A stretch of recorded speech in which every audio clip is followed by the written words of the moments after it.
mednarodno partnerstvo pri projektu Humanih mest raste. Začeli smo s 4 evropskimi mesti, danes pa je v projekt Smuti vključeno že 10 evropskih držav, od Islandije, Italije, Avstrije, Slovenije in številni drugi. Začeli smo pravzaprav z nekim pregledom dobrih evropskih praks in izdali knjigo z naslovom Creative Works in Small and Remote Places. V knjigi je predstavljeno 50 dobrih praks. Gre za participativno sodelovanje prebivalcev. Srčiki projekta Humana mesta so pravzaprav skupnosti. Se pravi, ljudje, ki živijo v določenih krajih, imajo svoje pričakovanja, potrebe, tudi znanja, sposobnosti.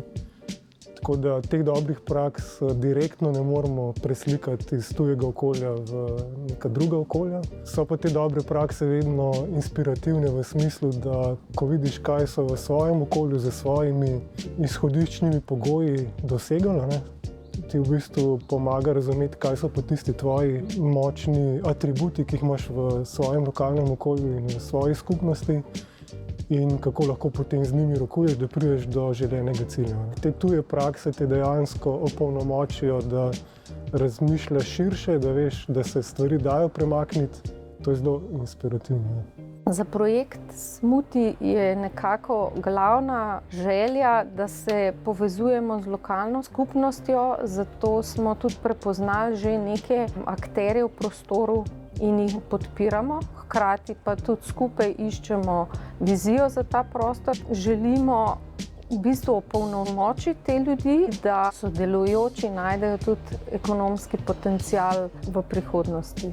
Neka pozitivna energija vedno veje v teh projektih.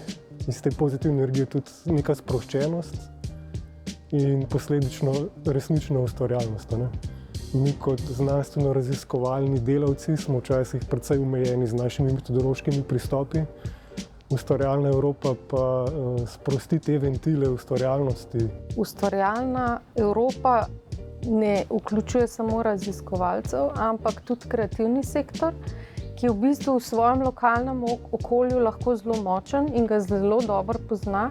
In pravzaprav glih zato, ker so tako kreativni, se ne ukvarjajo z neko zakonodajo v prostoru, lahko bistveno prispevajo pri neki viziji tega prostora oziroma k nekemu življenju. Ustvarjalna Evropa je ravno ta ustvarjalna dimenzija, ki bi jo lahko morda pomenoval tudi eksperimentalna dimenzija, ker program dejansko omogoča znotraj nekih okvirov, ki so postavljeni vnaprej, potem zelo veliko različnih izvedb in dejansko eksperimentov, kako stvari peljati.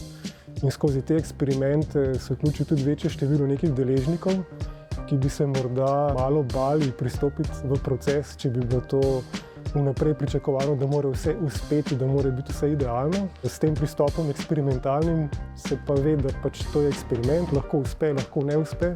In ravno skozi to se dogodi ta dodana vrednost ustvarjalne Evrope.